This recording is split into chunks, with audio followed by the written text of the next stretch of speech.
James Stewart as the six-shooter.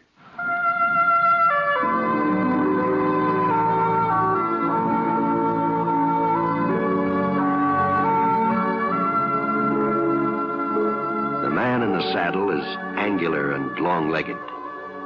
His skin is sun-dyed brown. The gun in his holster is gray steel and rainbow mother of pearl, its handle unmarked. People call them both the six-shooter.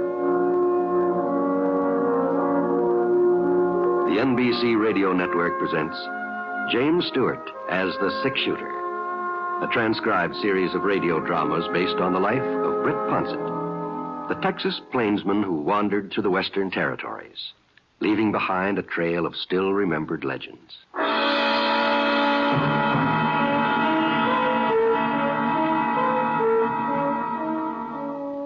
The fire had almost gone out, and the evening chill crept through the chinks in the rough-hewn logs of the cabin walls. But the man standing at the window made no attempt to stir the embers into flame. Instead, he stared at the graying sky and the purple hills, his eyes constantly narrowing as they tried to penetrate the lengthening shadows. A noise at the door behind him caused the man to spin around. His guns hovered in midair. Who's there? Me, Wilbur.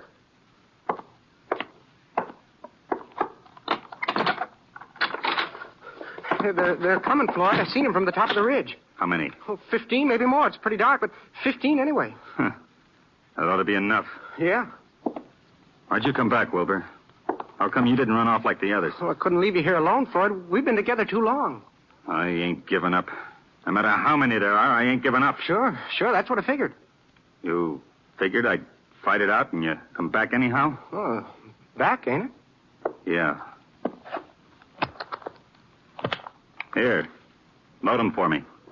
Huh? My guns, load 'em. What, Floyd? You got bullets, ain't you? Oh, sure, yeah. Well, it's just that I ain't never seen you take 'em off before. Never thought I'd see the day when Floyd Winters would take off his guns, hand 'em to another man. What makes you so trusting all of a sudden? I've found out who I can trust. Found it out tonight. You didn't run off with the rest. If Russ was here, nobody would have run off. Maybe. But Russ ain't here. Go on, Wilbur. Load 'em for me. Floyd Winters handed the gun belt to his friend, turned, and glanced out of the window. Wilbur English lifted one of the revolvers from its holster and checked the cylinder. There were 2 bullets inside. He raised the gun and pointed it at the other man's back. He calmly squeezed the trigger twice.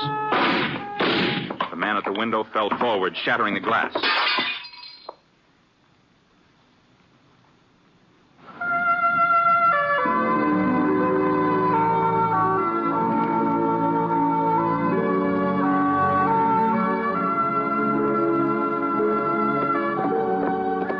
I'd spotted the campfire, maybe about 15 minutes back, just before the trail swung down from Yellow Mesa into the canyon. I should have come on it by now. I was pretty sure it was somewhere around along here. But all I could see was just pitch black in every direction. Easy, boy, easy. Whoa. Well, maybe it's just been my imagination. Maybe... No, doggone it. That's smoke, all right. Whoa, Scar. Whoa. I slid out of the saddle and moseyed around for a minute or two. And then I felt something warm through the toe of my boot. It was not just warm, either. It was... Well, that fire hadn't been out very long. Somebody had just finished burying it under a pile of dirt and sand. So I walked... Get him up, Russ. Hi. What? Hi, I said. I ain't bluffing. You ought to know that. Okay. But there's just one thing... Don't turn around. Don't try nothing fancy, neither.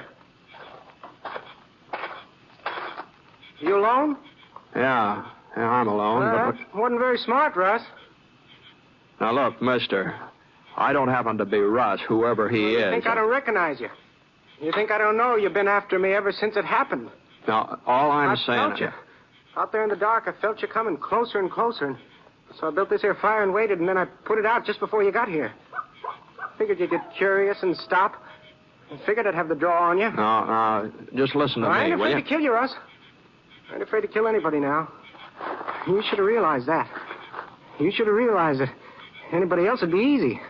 After Floyd, even you, Russ, You're going to be easy. Yeah. I never have believed in trying to get off a shot when another man has the draw, but the way things were going, it looked like I had to risk it. There just didn't seem to be any way of reasoning with him and making him understand who I was. I heard him take another step.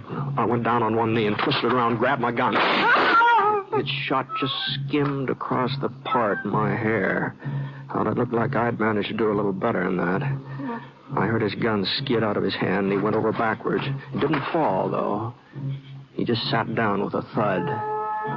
And he stayed that way, sitting there in a heap, just staring at the ground. I picked up his gun and moved in close. It was pretty dark, but I could make out a little fella, short, clumpish, with a kind of a white face. He kept his eyes down, as if he couldn't raise his head, and as if he just didn't want to bring himself to look at me. Go on, Rusty. You get it over with. Don't make me wait. Don't make me beg. No, wouldn't do no good. Whatever I said, whatever I told you, wouldn't do no good. Please, please get it over. I was quick with Floyd. He never knew a thing, never knew what hit him. I swear. Don't just keep me sitting here waiting. Don't do that. You better tie something around that hand. Huh? What? Now, use your handkerchief or a piece of shirt tail or something. Why, you really ain't Russ.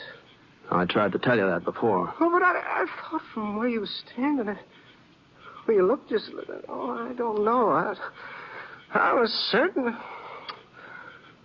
I don't see how I could have been wrong. Well, you sure were, mister. Well, he must still be around here somewhere. He must still be following me. Now, I've been on this trail all day. I haven't seen a single soul but you. No? You ain't lying to me. Oh, well, why should I lie to you? Well, I didn't mean that.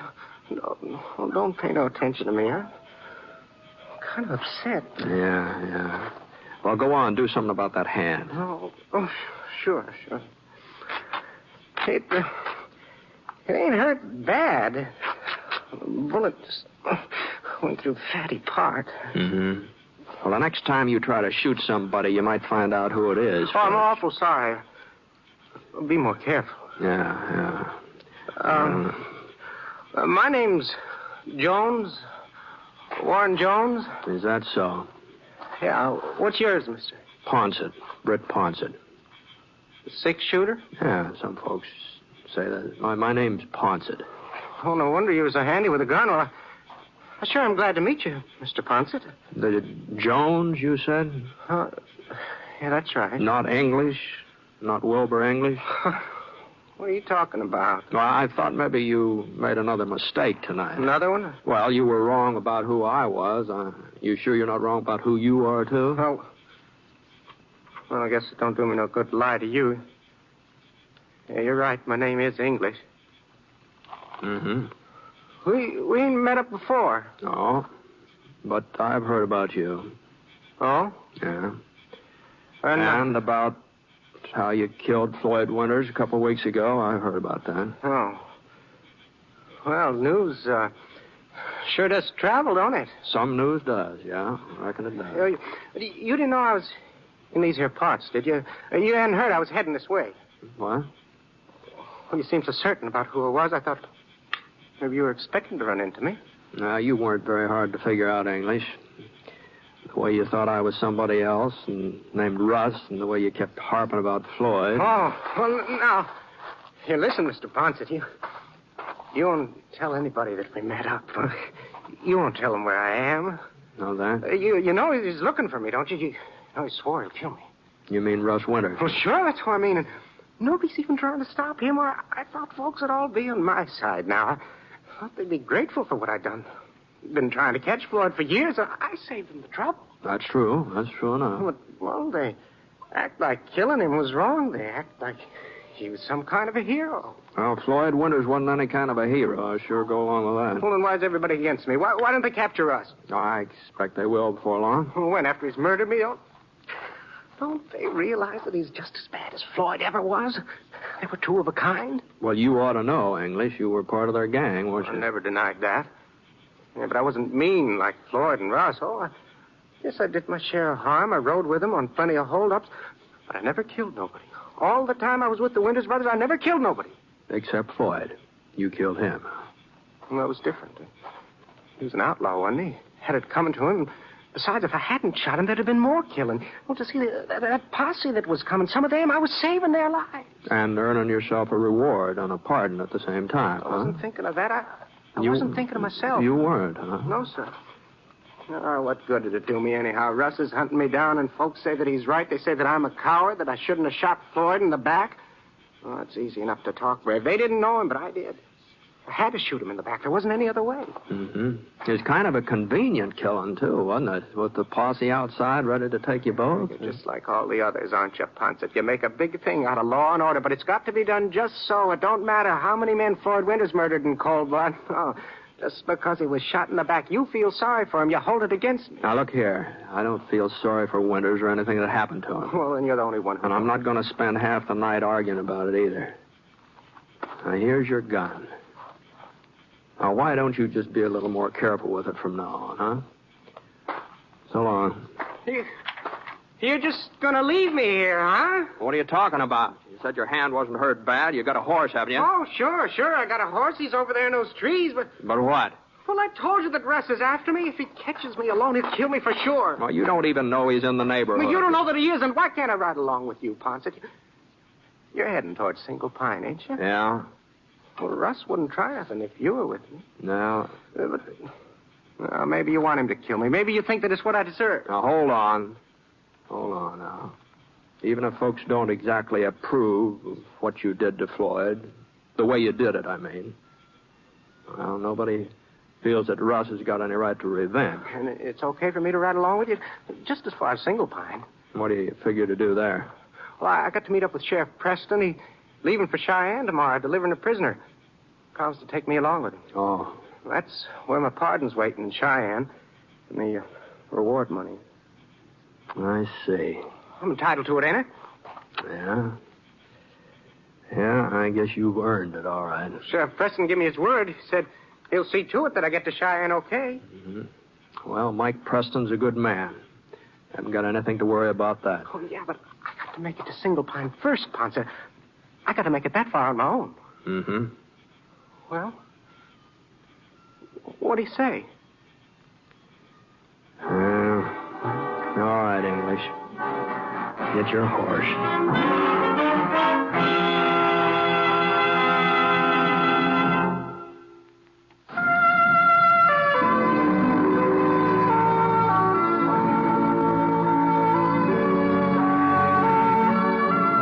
Now, Act 2 of The Six Shooter, starring James Stewart as Britt Ponset.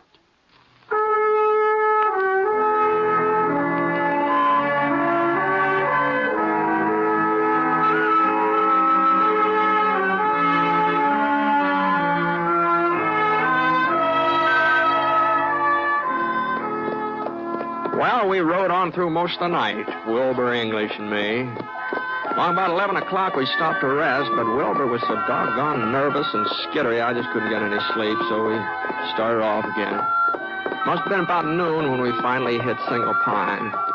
The main street wasn't very crowded, a couple of wagons, 2 or 3 ladies in the mercantile, and old Judge Hendricks sunning himself in front of the livery stable. Everything seemed pretty normal, just about what you'd expect on a Tuesday. But that didn't keep Wilbur from looking back over his shoulder every once in a while like he thought somebody was getting ready to put a bullet in the nape of his neck. We headed over to the hitching rail in front of Sheriff Preston's office and pulled up. Whoa, Scott. Whoa. Whoa. Come on over. Well, here we are. Yeah.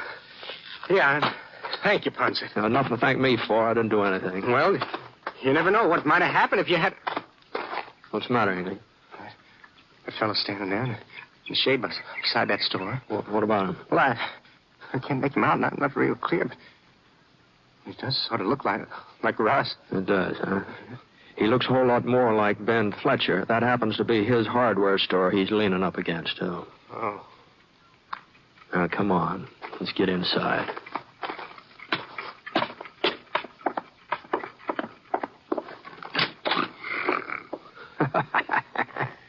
Look at it. Sounds like he's asleep, doesn't That's it? a fine way for a sheriff to be acting. Suppose that had been Russ Winters out there just now. Well, it wasn't. And this isn't Sheriff Preston either. What? No, it's Phil Waterman. Hey, Phil. Hey, come on. Come on, wake up, Phil. Britt, what are you doing around here? Well, man has come in town every once in a while. Looks like you're taking it pretty easy, Phil. The baby's got the colic. Didn't get a wink of sleep all night long. Is that so? Why, I hope it's nothing serious. Oh, no. Doc says he'll be all right in a couple of days. Oh, fine. Glad to hear. Is Mike around? Yeah, you just missed him, Britt. Oh? Yeah, he left about an hour ago. I'm holding down before he comes back. You mean the sheriff's already gone to Cheyenne? You heard me? He's gone? No, he had to take some men over toward Red Rock. He's putting off his trip to Cheyenne for a day or so. He's putting it off. Yeah, that's what he said. Well, what am I supposed to do? Just sit around and wait for him? The sheriff off gallivanting somewhere? Who's going to protect me? Just what is it you need protecting from, mister? This is Wilbur English, Phil. Oh. Well, the sheriff promised that he'd see that I got to Cheyenne. He promised he'd take me with him. Well, he can't take you till he goes himself. But he left word he was expecting you. Said I was to tell you to sit tight and not leave town. I might have known that he'd pull a stunt like this. Oh, wait a minute. What are you talking about? You're fancy, Sheriff. That's what I'm talking about. I told you they all want Russ to kill me. They all think I got it coming. Well, why do you think that Sheriff Preston picked today to leave town so's that he'll be out of the way if Russ shows up, so's he won't have to do nothing towards stopping him? That's what. Now, you listen here. If Mike Preston said he'll take you to Cheyenne, he'll take you there. He ain't never gone back on his word yet. Not even with a murdering outlaw. Oh. I forgot you ain't an outlaw anymore. You're just a public-spirited citizen. All right, Mr. Public-spirited citizen. You get yourself over to that hotel across the street and you stay there. When Mike comes back, I'll tell him where you are. Well, what are you waiting for?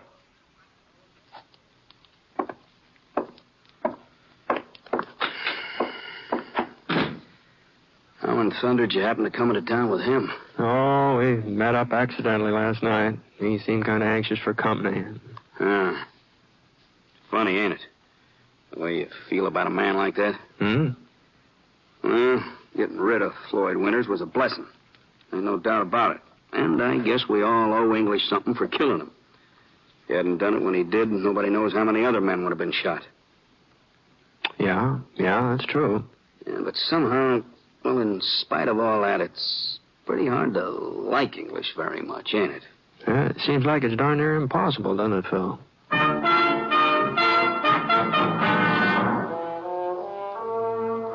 Well, I had something to eat over at Molly Davis's cafe, and then I did my errands. Got myself a new pair of boots and a haircut. And I almost fell asleep sitting in that barber's chair. I guess that was to be expected, seeing as how I didn't get much rest the night before. And the idea of taking a little siesta sort of crossed my mind. Not that I usually nap in the daylight, you understand, but I went over to the hotel and rented myself a room. And I was planning to stay in town overnight anyhow, so I figured I might as well get my money's worth out of the bed I was paying for. After all, it's cost me 50 cents.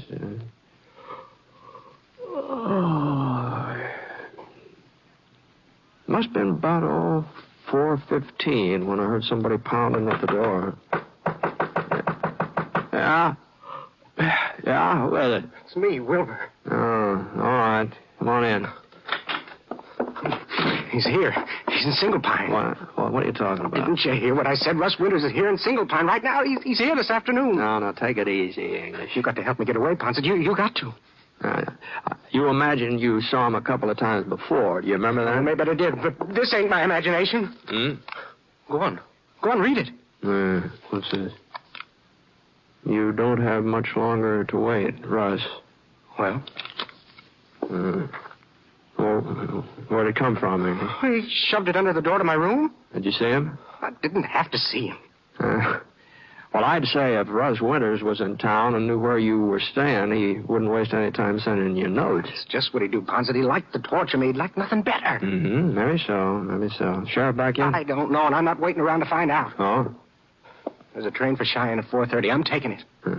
I thought Sheriff Preston said you were to sit tight. Oh, sure. Sit tight and be murdered. You seen that message? Seen it with your own eyes. You don't expect me to stick around here after that, do you? Yeah, if I was in your place... But you're not in my place, Ponset. That's so, I'm not. But you got to do something for me.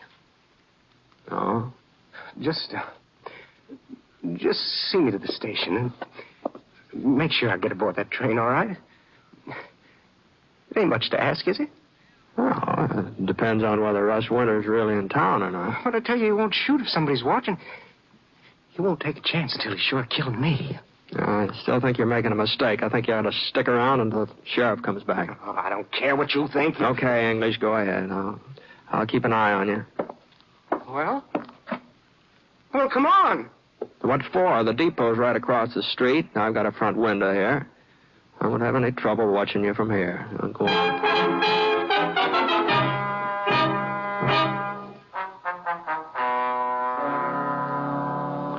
Well, the train pulled in right on time, 4:30. I saw Wilbur English climb aboard. As far as I could tell, he was the only passenger getting on Single Pine. I looked up and down the street. Nobody seemed to be paying any attention to him one way or the other. I figured that'd be about the last we'd see of him. As soon as he collected his reward money, he'd probably head east. Back there, he could stay out of Russ Winter's way. And Russ would probably he'd be captured sooner or later, just a question of time. The only thing that puzzled me was that note English had found. I thought maybe I ought to tell Phil Waterman about it, so I walked over to the sheriff's office. Might have known it. So that's what they were up to, those little devils. Was that? The McPherson kids. I went over to the hotel to see if English got a room all right. He was sort of my responsibility as long as Mike was out of town. Yeah, sure. Well, just as I got to the top of the stairs, I saw Sandy McPherson's two boys standing outside English's room. Mm-hmm. They ran off just as soon as I spotted them, so I figured they'd been doing something they shouldn't. Oh. Well, you think it was a couple of kids put that note under the door? Well, must have been. Oh, me darn. Yeah, they probably heard he was in town, maybe even recognized him going into the hotel. Yeah? I guess they thought they'd give him a little scare. You know, English isn't very popular even with the kids, Britt. Yeah, I know that. They made up a song about him and how he killed Floyd Winters. Is that so? Sure. First thing you know, folks will be forgetting that Winters was an outlaw and a murderer. They'll just remember that he was shot in the back by one of his own men. And they'll say that that was wrong. And they'll feel sorry for him. And we'll have Wilbur English to thank for that, too. Yeah, maybe that's why I ain't so sure he done us any favors. No matter how you look at it. Say, isn't that Mike pulling up over there? Yeah. Hey, he must have been doing some fast traveling. Look at the foam on that Pinto's flanks. Wonder how he made it. Oh, hello, Mike. Howdy, Britt. Britt, what are you doing here? I was passing the time of day. Oh? Everything all right, Sheriff? Yeah, it's pretty good, Phil, pretty good. I thought we were going to get Russ Winters this afternoon, but he slipped through our fingers again. You mean Russ was really in the neighborhood here? Well, not exactly, Britt. Not exactly. Closest he got was about 15 miles east. I heard he was heading our way, though, so I took some of the boys out to see if we couldn't bring him in. We picked up his trail, too, and we were gaining on him, but he hightailed it into Red Rock and grabbed the train just as it was about to pull it out. Depot agent remembered him, description and all. I telegraphed ahead they'll be waiting for him in Cheyenne when he gets there. He took the Cheyenne train? Union Pacific Express. You know, Britt. One leaves here at 4:30. Yeah. Uh-huh. Yeah, I know.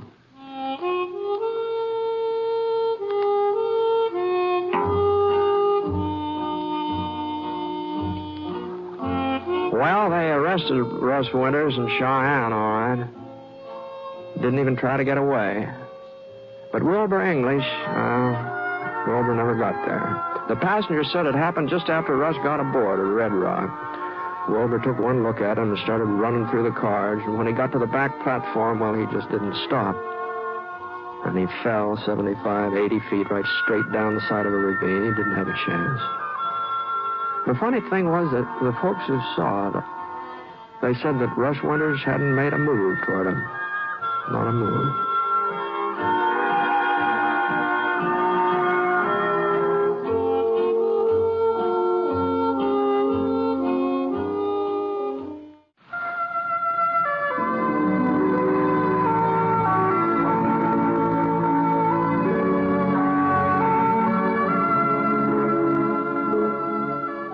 Shooter is a transcribed NBC radio network production in association with Review Productions. It is based on a character created by Frank Burt and is written by him. Mr. Stewart may currently be seen in the Universal International picture, The Glenn Miller Story. Others in the cast were Frank Gerstle as Floyd Winters, Herb Vigran as Phil Waterman, Barney Phillips as Mike Preston, and Paul Richards as Wilbur English. Special music for this program was by Basil Adlam, and the entire production is under the direction of Jack Johnstone.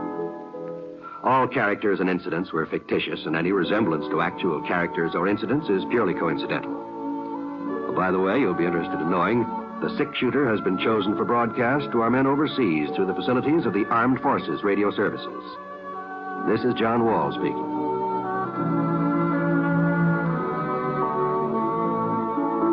Listen to Jan Murray in Sunday at Home on the NBC Radio Network.